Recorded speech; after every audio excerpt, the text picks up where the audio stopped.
In this video, we're going to be taking a look at some of the best Galaxy A series devices. And of course, we are on tiermaker.com right here. And the top tier is going to be rank S and the bottom tier is going to be ranked D. So we're going to be going in numerical order. As you guys can see, we have all the A series devices down here. We're doing the A10 series, the A20, the A50, and the A70 because they only let you get 20 of them. So, you know, I didn't want to go overboard and give you the A01, A02, all that type of stuff. So first and foremost, let me know in the comment section down below what your 5 favorite A series devices are. I would love to know, and I'll go ahead and rank mine in the comment section down below as well. But let's get into this. We're gonna go in numerical order right here, starting with, of course, the Galaxy A10. So of course, this had a beautiful display for a budget phone starting back then. The build quality was okay. Compared to today's standard, it was kind of terrible, to be quite honest. The processor was okay. It did struggle with some high graphic intensive games like PUBG Mobile. I remember it glitching back then a bit. We of course had 2 years of security OS updates, and of course we had Android 9.0 Pie. It was the first of its kind. So I'm just gonna go ahead and give this a C. Imagine there's an F rank down there as well. Imagine there's an F rank. If I don't think I'm gonna give an F rank to any of these phones, but just imagine there's an F rank down there. So we have a C. I think that's fair. Getting into the 11 next, where do we put this device? So we did have some improvements. We had a new and refreshing design on this device. If you guys remember, we went from the teardrop notch to, of course, the hole punch display on the left side. It kind of reminisced the Galaxy S10e. I think it looked a lot better, and the screen to body ratio was better as well. So, you know, that was something that was improved right there. Of course, we had a big increase, almost a 28% CPU increase with our Snapdragon 450 processor. We also had 2 years of updates, and we have an upgraded camera with, of course, an ultra wide camera on this device now. So taking a look at everything, I think we're gonna go with the B rank, just above the Galaxy A10. I think this was a much needed increase, of course, in design and specifications and power and everything. This ran your games like PUBG back then pretty well, and it ran every other game pretty well, and day-to-day use was decent. So we're gonna rank that a B. So getting into the Galaxy A12, this was one of my favorite devices. It was one of the most popular devices that we saw in the A series line. So where's our Galaxy A12 right here? So we have our Galaxy A12. We had a new and fresh body design. So on the back of the phone, it wasn't just like you had a line of cameras or whatever. It kind of started looking like the newer iPhone devices where we had that square camera module. So a new design with 3 GB of RAM upgraded from 2. We still only had 32 GB of internal storage on that device. So I remember with the A12, you really had to go out and get an SD card if you wanted to expand your memory with photos and everything. And you know, there really wasn't a ton of space after everything was set up, said and done. It was about 22 gigabytes, 23 gigabytes maybe. So the Galaxy A12 kind of suffered in the storage, and I was hoping to see an increase with that. Now we did get 2 years of upgrades. We went from Android 10 to impressively Android 12. I only thought it was going to go to Android 11, so that was pretty impressive right there. We had a 4-camera setup with, of course, now a macro camera on this device, so that was nice to see. We had a new side-mounted fingerprint sensor on this device, so no more back of the phone fingerprint sensor. I know somebody liked that increased. I personally loved that change for the fingerprint sensor. I think putting it on the right side of the device was just quicker, more efficient, and more stylish. It also gave room for the back of the device to breathe as well, and you weren't always like smudging up the camera and whatever. And of course, from the A11 to the A12, we had about 1,000 milliamp increase in battery size. So we have a much bigger battery on the Galaxy A12, and I think I'm gonna put this, let's go ahead and put this in a B rank. It was a little bit better than the A11, but I don't think it deserves an A rank, to be quite honest. Let me know what you guys think. Maybe a B+. Next device we have right here is the Galaxy A13. And if you guys know already, this device came out with 5G finally. So we had 5G on an A series device, an A13 to be exact. The great thing about this is the storage finally upgraded from 32 gigabytes to 64, and of course we got another gigabyte of RAM from 3 to 4 gigabytes. We had a new build quality on this device as well, which I thought was decent. I don't think it was a quality increase that I was thinking it was going to be, but it was still a decent increase. Quicker refresh rate for the first time on a lower entry level A series device, which was from 60 to 90 hertz on this device. Now we of course had a better refresh rate as well, with a 90 hertz refresh rate this time around, and Android 11 to Android 13, so we had 2 years of OS updates, which was pretty nice. And we had a decent increase in power from the Helio P35 to the Dimensity 700. So for the Galaxy A13 5G, and of course this is the first phone with 5G, I would have to put this in rank A. I really like the Galaxy A13 5G for those increases in quality and of course 5G. We also had that new 90 hertz refresh rate, so that's gonna have to go in A rank. Going on to the Galaxy A14 5G. This is a new phone that we actually just reviewed this week. I really do like this device so far, and I think it's an okay upgrade as far as like the display goes. And of course we're gonna go over everything else right now. So we have a new refreshing form factor on this phone. It is a little thick, so it is subjective. Some people may like it, some people may hate it, but a new refreshing form factor with a flat back, looking more like the S series devices.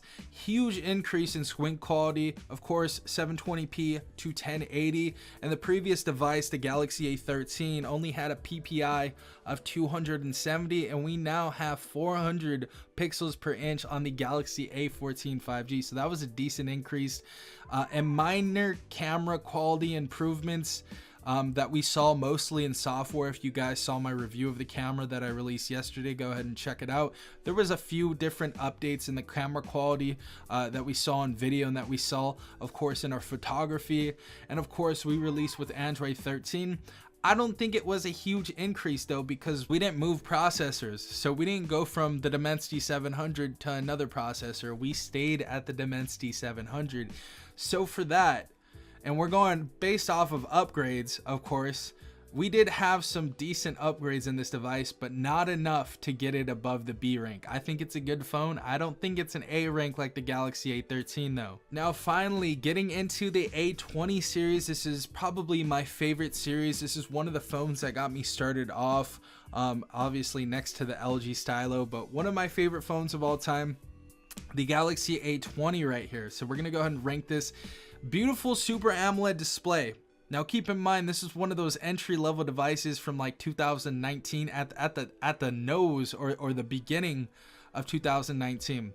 720p Super AMOLED display, Gorilla Glass 3, Android 9 upgradable to 11, so we had 2 years of OS updates. We had a good 4000 milliamp battery in this device as well, and we had so many colors to choose from on this device. I remember someone was rocking the red I saw one time, and it looked nice in person at that time.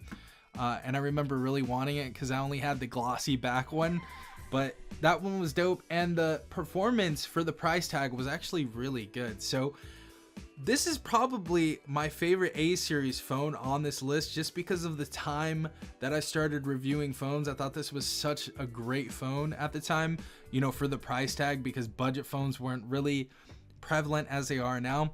So for this device, a Super AMOLED display on that cheap device, man, I'm gonna have to go with S tier. This is one of my favorite A series devices, so S tier. If you don't like it, I don't care. Going to the Galaxy A21, of course, we had a loss of screen to body ratio. If you guys don't know, we did lose some screen to body ratio, not too much. It was only LCD, so no AMOLED display. We didn't have that beautiful AMOLED display that we saw before.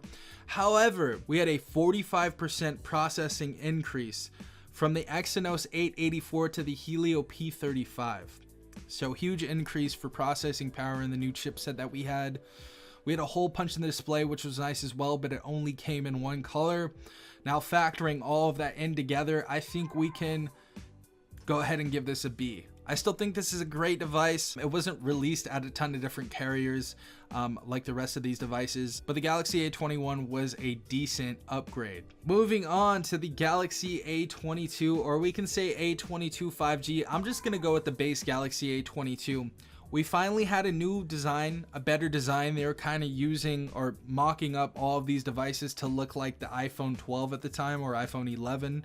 So of course we had that square camera module. We had an improved screen to body ratio. We had our Super AMOLED display back, and we had a 90 hertz refresh rate. We had Android 11 to Android 13, which is pretty good as well. We had a base 64 gigabytes of internal storage and 4 gigabytes of RAM, but the processor just a year prior was better than this processor. So the Helio P35 was actually more powerful than the Helio G80. So with all of that considered, I'm going to have to put the Galaxy A22, I know it says 5G or whatever, A22 at a C rank. I'm sorry for anybody who likes that phone. There was just not too much of improvement in the chipset. Now, of course, going over to the A23 5G right here, LCD display with finally a very high refresh rate of 120 Hertz. I actually like this phone. I really did like this phone. 5G on it for the base version. So the base version at like Metro by T-Mobile, Cricket Wireless, Boost had 5G inside of it, so it was 5G ready. A significant or tremendous increase in processing power from the Helio G80 to the Snapdragon 695. So a pretty big increase.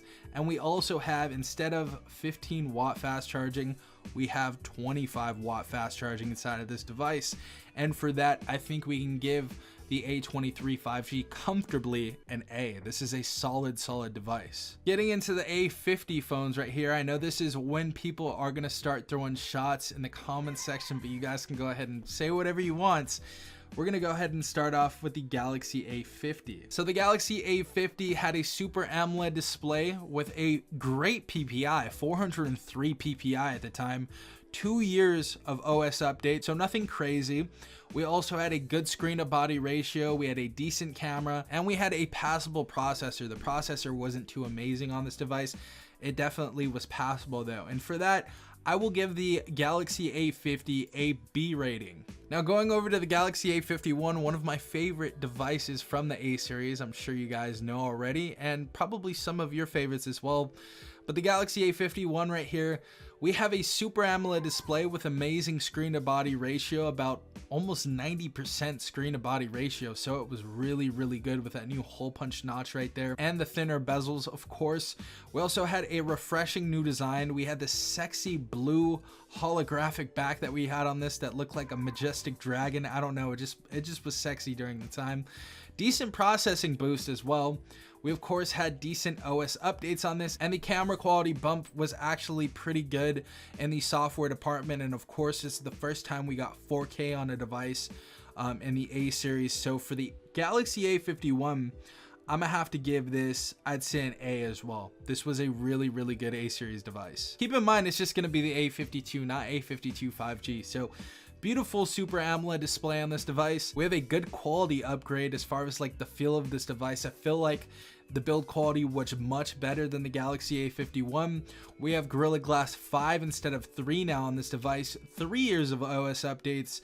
Huge processing power from Exynos 9611 to, of course, the Snapdragon 720G. We had stereo speakers on this device as well now. A 25 watt wired charge instead of 15 watts. And this device was rated to charge in under 30 minutes. So that was really great. And of course, a 4500 milliamp battery that was upgraded from the last year's 4000 milliamp battery. So for all of that considered, I think the Galaxy A52 was probably, next to the A20, my favorite phone in the Galaxy A series line. So I'm gonna have to put this at S rank next to the Galaxy A20. I really did like the A52. And of course, the A52 had an IP67 water and dust resistance on it as well. There's still some devices today in the A series that don't have that, so that's nice to see there. And of course, the Galaxy A53 5G, and I believe this only came in 5G, or at least the base one was finally just 5G. So we had the Galaxy A53 5G right here.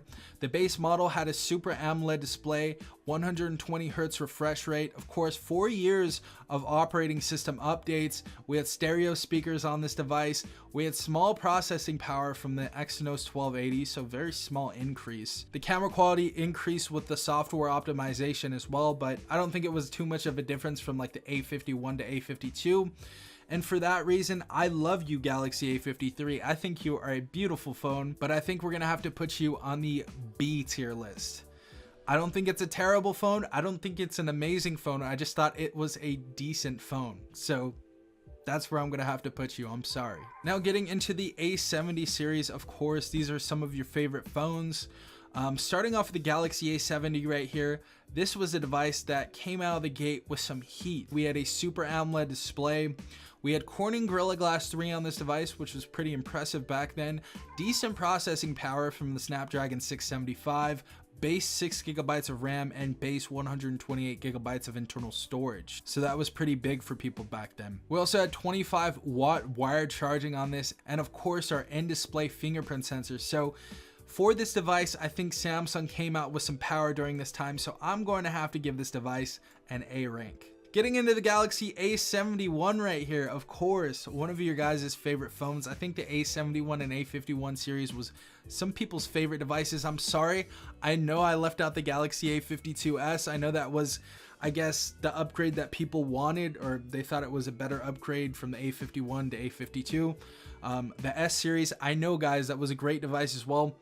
If I can right now, I'd rank that an S as well. So I'll rank that an S for you guys, just for you. But getting into the Galaxy A71 right here, we had a Super AMOLED Plus display with Corning Gorilla Glass 3, 3 years of OS updates from Android 10 to 13, impressively. We had a decent boost in processing power from Snapdragon 675 to Snapdragon 730, same RAM and storage as last year, same battery and same charging rate, and new and improved design. So the design was much better for sure than the Galaxy A70, but I don't think it was too much of an increase in our processing power or anything else. So for that, I'm just gonna have to leave it at an A. I thought it was a really, really good device, and this is probably the most popular device of that year. Of course, next to the A51. And of course, our last Galaxy A72 right here, and I believe, did this release in the yeah, it did release in the US. It wasn't as popular as the A52, but the Galaxy A72, guys. So this is our last device on the list. We had an IP67 water and dust resistance,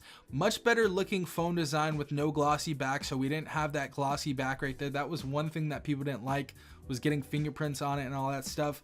We had a Super AMOLED display with a 90 Hertz refresh rate finally on this device, of course. We had a very, very small increase of power in our new chipset. The Snapdragon 720G from the previous one we had was a 730. So the 720G is actually a newer chipset than the 730. So very small increase, but we had stereo speakers finally. With everything said and done, I don't think this was a super popular device. I don't think the increase was too dramatic.